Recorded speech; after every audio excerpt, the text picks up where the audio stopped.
Officer Customer Care, National Investment Board. Good morning, everybody. Henry Kamaya, National MDAs Agency, Community Affairs and Social Development Manager. Good morning, all. Solomon Butabani, Business Intelligence Manager, National MDAs Agency. Good morning. I am Dr. John Cooper, Director of Policy and Research, Ministry of Mines and Mineral Resources. Good morning, everyone. I am Dr. Alfredo Bokari, Chief Technical Consultant attached to the Ministry of Lands, Housing and Country Planning. Yeah, I'm going to stand up so that everyone can see a new man in a new commission. I am Sheikh Soa. I am the Commissioner General for the National Land Commission. Good morning, I'm Ibrahim Bakura. I'm coordinating the implementation of the voluntary guideline, the VGGT. I'm working with FAO. Thank you. Good morning, I am Abdullahi Yola Bangura. I am a Deputy Director and Head, Directorate of Justice and Human Rights and Labor Relations, Human Rights Commission of Sierra Leone. Good morning to everyone. I am Alfred Tijanjondi. I work for the Environment Protection Agency as an Assistant Director. Good morning. I am Yaya Mansari, Assistant Director for the Commercial Unit, Ministry of Environment and Climate Change, Forestry Division. Yeah, good morning. I am Augustine Vana. I am Executive Secretary for Ministry of Environment and Climate Change. Good morning, everyone. Marion Koroma, Economist, Macro-Fiscal Policy, Ministry of Finance. Good morning, all. I'm Samuel Ignatius-Lai, Economist from the Macro-Fiscal Policy Division, Ministry of Finance. Good morning, everyone. Janet Monsinjuna, HR Officer, Ministry of Lands, Housing and Country Planning. Good morning, everyone. Aisha Kakuri, Ministry of Housing and Country Planning from the Internal Audit Unit. Good morning, everyone. Charles Samuels, Internal Auditor, Ministry of Lands. Good morning, everyone. I am Abubakar Jallo, the Deputy Director of Housing in the Ministry of Lands, Housing and Country Planning. Good morning, everyone. I am Millicent Mana, reporter, Calabash newspaper. Good morning, Mohamed Masoud, reporter, News Time Daily News. And good morning, Samuel Toure, Program Officer, One is.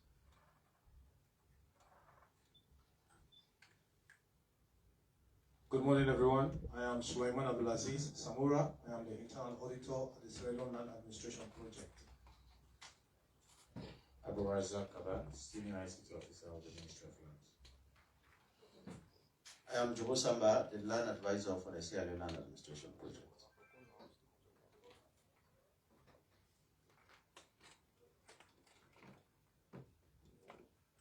Good morning, Abdul Fonti is my name, and I am the Community Engagement and Communication Specialist of the project. Good morning, everyone. I'm Josephine Mamiso Abukwao, the Admin Officer / Projects. Good morning to all. I'm Segen Bohoma, the Assistant HR. Thank you very much for doing ourselves, at least the brief. As I said earlier, we have a galaxy of intellect in here, which are craving the intelligence of all to put on paper or to benefit next coming generation. And I'll hand you over to our Minister. Sorry. I like what talk. Sometimes you might feel like I talk too much. And I use this opportunity to introduce my political leadership. On my immediate left here, I have Madam Phyllis Kapu, who is the newly appointed Deputy Minister of Lands, Housing and Country Planning. Round of applause. And immediately after him is is a gentleman, an intellectual, politicalist, political scientist now, Dr. Turan Senesi, who is retained Minister of Lands, Housing and Country Planning. Very appreciated. You are all welcome. And I can rightly say, I have no doubt in my political leadership. I have been informed that my deputy minister has a background in housing. So, and my minister has his background diverse. I can't describe his background anyway, I don't want to go wrong. I can only tell you that he's an intellectual. And I want to, again, crave all of us our indulgence to make sure whatever we are going to say here, you journalists are going to put on paper, will stand the test of time for the next coming generation. On that note, and I call on my honorable minister, Dr. Turan Senesi, to do the opening remarks. Thank you very much, Permanent Secretary of the Ministry, Deputy Minister, colleagues from the Ministry of Lands, Housing and Country Planning, our resource persons. I call you all resource persons because your contribution is going to enrich the rules and regulations we are about to develop for the implementation of the two acts. Those two acts are going to change the narrative itself. That's my belief. That is what I think we should all believe in. By the way, where is Onkita? Oh, he's online? Okay. Okay, so he's not being Thanks, sir. Okay. I thought I was going to see you here in person, but nonetheless, I mean, it's good. Thanks for being online. We enacted 2 laws in 2022. Those 2 laws are the National Land Commission Act and then the Customary Land Rights Act 2022. One of the requirements with the passage of those laws is that we should develop the rules and regulations. And those rules and regulations are to support the smooth implementation of the 2 acts. Those 2 acts, they have their main objectives. We take the National Land Commission Act. The main objectives or the objectives of that particular act are 1, title registration, 2, dispute resolution. It is also there to promote investment that will have to be not only in the interest of the investor or the investors, but that of also sierraleone. And that is very key to us as a government, the interest of sierraleone. In as much as we want to protect the interest of the investors, the interest of sierraleone also should be prioritized. And that's why that particular act was passed. Also, the law there, the National Land Commission Act, is also designed to support gender equality.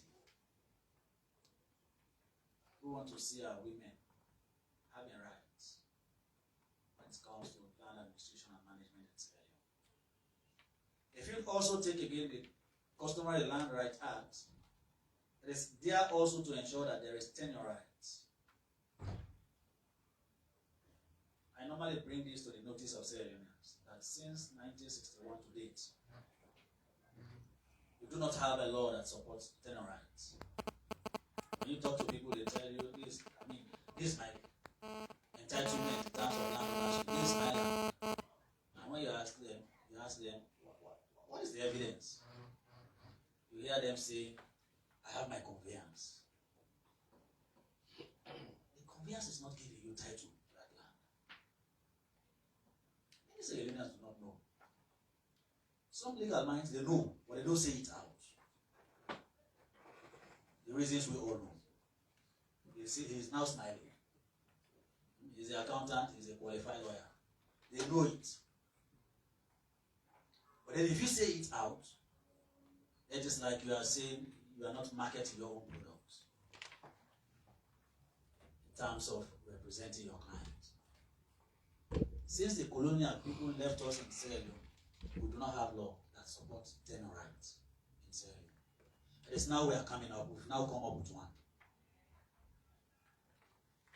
So this law is going to support tenure rights. That's why the National Land Commission is going to be in charge of title registration in Sierra Leone. The conveyance you have is just an evidence of transaction. There is a transaction with respect to land being made available to you for use. But then in terms of tenure rights, you do not have one. Last time when I said this on the radio, oh, people were not. So what will not happen? I said, well, we've been faking ourselves as a nation. That's what we have been doing all years. We use the conveyance to present, I have documents, I have title. No, you do not. You don't have title to that land. There's evidence that you have transacted and then a land is being made available to you. So the Customary Land Rights Act is going to also provide for tenure ownership, gender equality and ownership. It is also going to promote investments. So that is where again we have to again sit as Sierra Leoneans and ask ourselves the question whether we are making use of the land available to all Sierra Leoneans. The land we have, both in the colony and that in the protectorate or the provinces, are we making use of it? I tell you something, and I think it's good. The consultants are listening. These are practical experiences I'm going to share here with you. You travel from here to Kailan, both ends of the road, you see the available land on both ends.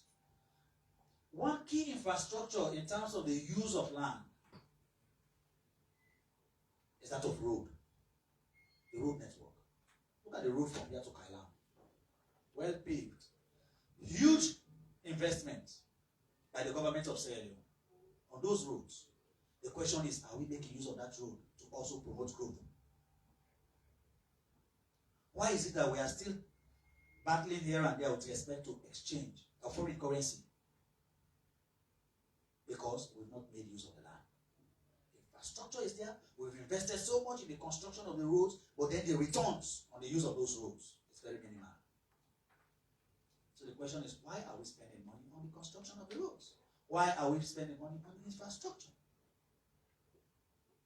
Because if we make use of the land, we increase productivity with respect to agricultural activities, then we cannot make use of the road to make sure that we get to the markets, both internally and externally. But the roads are there, they are constructed, paved. All we are doing is to travel from here to, on personal businesses, personal pleasantries. But then how do we use that infrastructure to promote economic growth? It's completely absent. If you put it as a percentage, it's not up to 20%. Because there is supposed to be returns on that investment. And we are doing very little in that. So, land use is key. It's very key. If you use both ends of those roads, and then you cultivate, maybe just 200 to 300 hectares. I always make reference to oil palm, crude oil. You see the returns in terms of foreign remittance that will flow into Sierra Leone. And you see that that particular remittance will force the exchange rate down. But we're not doing it. So there is a need for us to look at it critically and see what we could do in terms of land use. Those lands are there, not occupied, not being put into use. No sooner you get to those families or to the provinces, you talk to people. You see the closer someday will be asking for the use of the land. But the land is there idling, not being used. Southeast is worst. I've encountered real experiences in the Southeast. The land is there, not being put into use. No sooner you get there, they will ask for quantum of money as if they've been taking that land to hospital, taking it, they've been supporting the schooling of that land. So investors are being asked out by our own behavior in terms of land use. And we also have academic or elites who are also supporting those kind of drives because they want to make profit out of their misfortune. Very deceitful academics. Very deceitful educated elites. The land is there not being used. Somebody is there wanting to cultivate, wanting to make use of that land. The academics, those enlightened ones, will go behind the back door, spoon-feeding, inciting people to ask for quantum of money because they also want to make profit out of their misfortune. The land is there not being used. No employment opportunities. We've not been able to increase our export base. Foreign exchange is a problem. Greed, selfishness, irresponsible thinking among sierraleoneans. So we've not been able to make use of the land. So I think the regulation should be able to cover some of these things to make sure that we promote investment in Sierra Leone that will benefit all and not individuals. We have to. We have to. Somebody very prominent in this country had to pay just to make road to his own residence. A road to his residence, less than 200 meters. He had to pay his own people just to construct that road to his residence. In the village, today they are using that road whenever they want to go and get their curry and oil to the town. They are using that road. But at the time when the gentleman wanted to construct that road, he thought it was a joke. He was asked closer. And he paid. So then when I sit down and talk with him, he said, look, I paid for this road, this pathway. Today they are using it. So it is not about the future generation, it's just about the pleasantries of the day. That's what we are pursuing as sierraleoneans. So I think we have to begin to think about a model where the individuals or those that are present, those of us that are present today should not only be the beneficiaries of the land resources, but then the future generation should also benefit from that. And I still think, that's my thinking, that this question of giving a kind of upfront compensation for the use of land, I think we should be having percentage. Annual percentage that goes to the family after harvest. And that one continues, so that when you are gone, those coming after you, the future generation, they should also benefit from the land resources. Rather than allowing just people to today, they are paid today, they enjoy it, the future generation, they come, they don't have right to that land anymore. They don't enjoy anything anymore. I think we should be thinking about a model that is sustainable, that will support investment, and also support families and selling. Rather than us just say, you want to use this land, come and pay for it. Or pay this in terms of the license. And then people just... Somebody wanted to start this, how do you call it? Is it aquaculture? It pains me a lot sometimes when I get these experiences. Somebody wanted to establish it in Bow District. He was asked for a kind of money. He ran away. Today that man is now, he has invested, he's now doing the investment in Tokoli. Thank God, it's still in Sierra Leone. And he's provided over 500 jobs to young people. Because he was asked for money he has never dreamt of. For the use of the land. The land is there up to this moment, 3 years down the line. Nothing has happened on that land. 3 years down the line, the land is still there.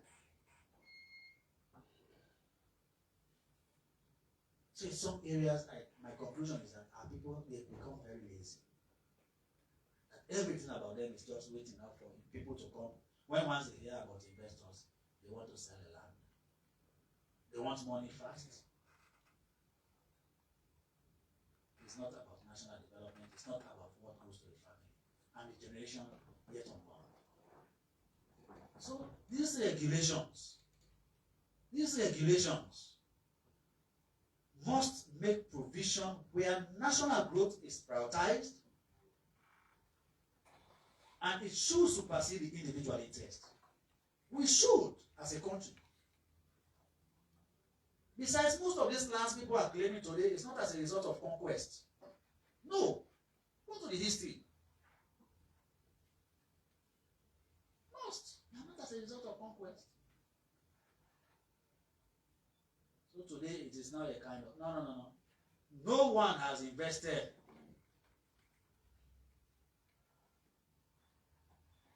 on some of those lands to a point where somebody will be talking about, let me recoup my investment. No. But if you allow the land to be used, you're not only going to contribute to the GDP of the country, you are also creating activities for young people, old people, whatever age, to be engaged. And when that happens, the social problems of society we are going to minimize also. We should be conscious of some of those things. Rather than holding on to the land, not being put it to use, and then you deprive the whole society of all of these benefits. So we have to. So I hope the regulations are going to support some of these things. Because over the years also, what I've detected, or my stay here for the past 2.5 years, we have our brothers and sisters in the public sector or private sector or whatever you call it, the civil society landscape. It's about just the landowners. It's not the land. They forget benefits. But they have not been investing on the land. I subscribe to that. But then what about the national interest? And the national interest is the universal set. All other benefits are subset of the universal interest. We should know that. Every now and then we are chasing World Bank, IMF, chasing people here and there to come and give us support. If we make use of the land, we are going to get much more benefits. Western area alone is 280 acres. 280 acres. Make use of 200 acres. Multiply 200 acres by 10. Talking about, I think 200,000. If you introduce some other policy, such as land tax,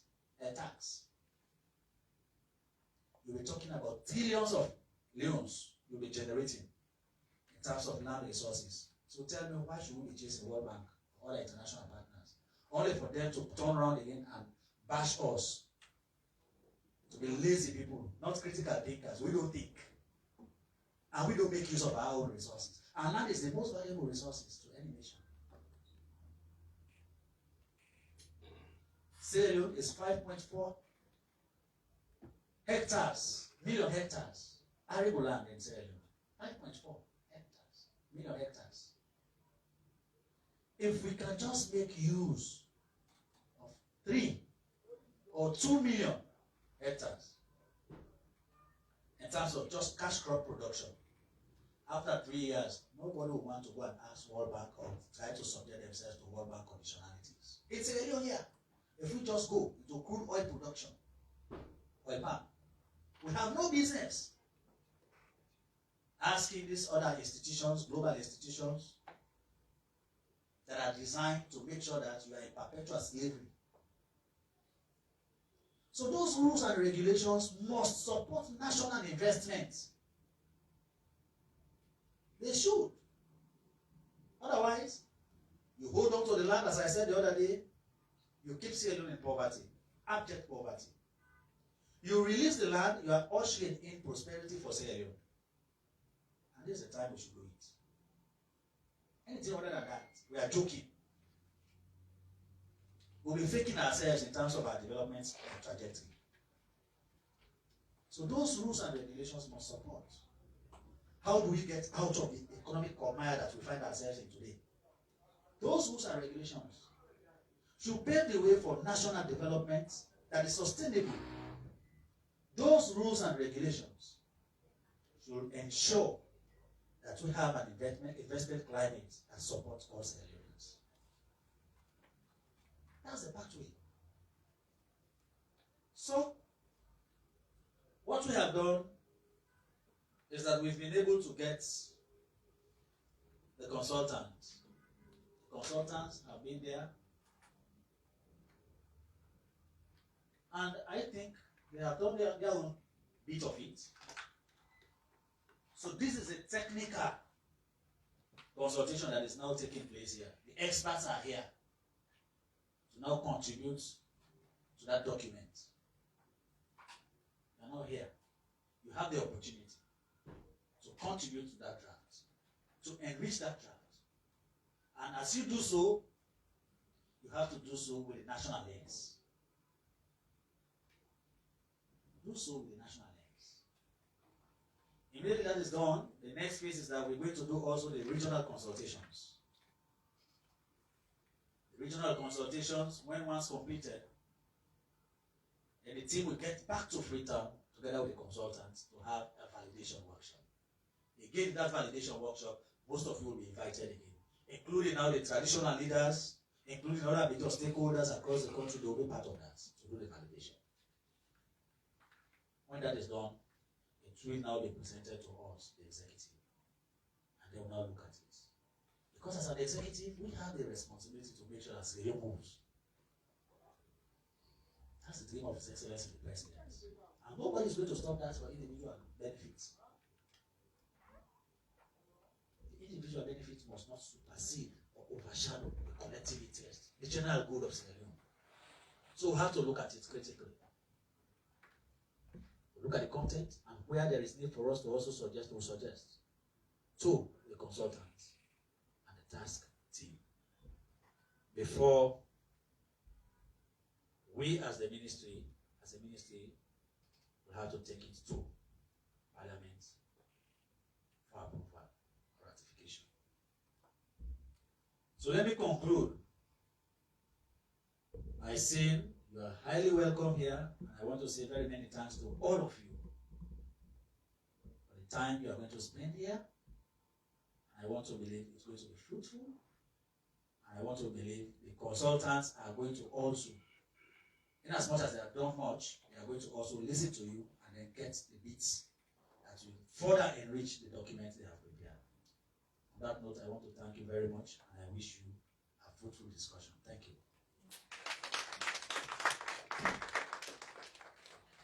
Thank you very much,